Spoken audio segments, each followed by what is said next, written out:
ശബരിമല സ്വർണ്ണക്കൊള്ളയിൽ പുരാവസ്തു മാഫിയ തലവൻ D മണിയെ കേന്ദ്രീകരിച്ച SIT അന്വേഷണം. ചെന്നൈയിലെത്തി സ്പെഷ്യൽ സ്ക്വാഡ് വിവരങ്ങൾ ശേഖരിച്ചു. അറസ്റ്റിലായ ഗോവർദ്ധന്റെ ബെല്ലാരിയിലെ ജ്വല്ലറിയിൽ പ്രത്യേക അന്വേഷണ സംഘം വീണ്ടും പരിശോധന നടത്തി. തിരുവിതാംകൂർ ദേവസ്വം ബോർഡ് മുൻ അംഗങ്ങളായ N വിജയകുമാറിനെയും KP ശങ്കരദാസിനെയും മറ്റന്നാൾ പ്രത്യേക അന്വേഷണ സംഘം ചോദ്യം ചെയ്യും. കോടതി മേൽനോട്ടത്തിൽ CBI അന്വേഷണം വേണമെന്ന് രമേശ് ചെന്നിത്തല ആവശ്യപ്പെട്ടു. ശബരിമലയിൽ നിന്ന് സ്വർണം കൂടാതെ പഞ്ചലോഹ വിഗ്രഹങ്ങളും കടത്തിയതിനു പിന്നിൽ ചെന്നൈ സ്വദേശിയായ വിഗ്രഹ സംഘ തലവൻ ദാവൂദ് മണി എന്നായിരുന്നു വിദേശ വ്യവസായിയുടെ മൊഴി. 2020 ഒക്ടോബർ 26-ന് തിരുവനന്തപുരത്ത് വെച്ച് പണം കൈമാറ്റം നടന്നുവെന്നും ശബരിമലയുമായി ബന്ധപ്പെട്ട ഒരു ഉന്നതനും കച്ചവടത്തിൽ പങ്കുണ്ടെന്നും മൊഴിയിലുണ്ടായിരുന്നു. ഇതിനു പിന്നാലെയാണ് ഡി മണി ആരെന്ന അന്വേഷണം SIT ആരംഭിച്ചത്. ഇതിനായി SITയിലെ തന്നെ സ്പെഷ്യൽ സ്ക്വാഡിനെ നിയോഗിച്ചു. സംസ്ഥാനത്തിന് പുറത്ത് ചെന്നൈ കേന്ദ്രീകരിച്ചാണ് അന്വേഷണം.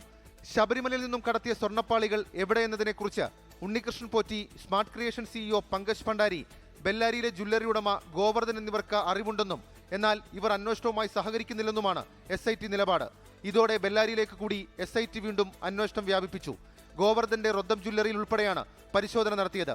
അതിനിടെ സ്വർണ്ണക്കൊള്ളയിൽ CBI അന്വേഷണം വേണമെന്ന് രമേശ് ചെന്നിത്തല.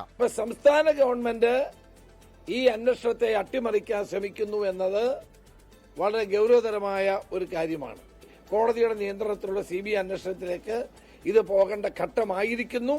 മുൻ ദേവസ്വം ബോർഡ് അംഗങ്ങളായ KP ശങ്കരദാസിനും N വിജയകുമാറിനും 26-ന് ഹാജരാകാൻ ആവശ്യപ്പെട്ട SIT നോട്ടീസ് നൽകി. ഇരുവരെയും അറസ്റ്റ് ചെയ്യാത്തത് എന്താണെന്ന് ഹൈക്കോടതി ചോദിച്ചിരുന്നു. ഇതിന് പിന്നാലെയാണ് 2 തവണ ചോദ്യം ചെയ്തിരുന്ന ഇരുവരെയും വീണ്ടും ചോദ്യം ചെയ്യാൻ വിളിപ്പിച്ചത്. ഇരുവരും മുൻകൂർ ജാമ്യം തേടി കൊല്ലം വിജിലൻസ് കോടതിയെ സമീപിച്ചിട്ടുണ്ട്.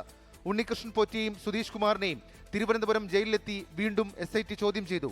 ഗോവർദ്ധന്റെയും പങ്കജ് ഭണ്ഡാരിയുടെയും മൊഴിയുടെ അടിസ്ഥാനത്തിലായിരുന്നു ചോദ്യം ചെയ്യൽ. 24 തിരുവനന്തപുരം.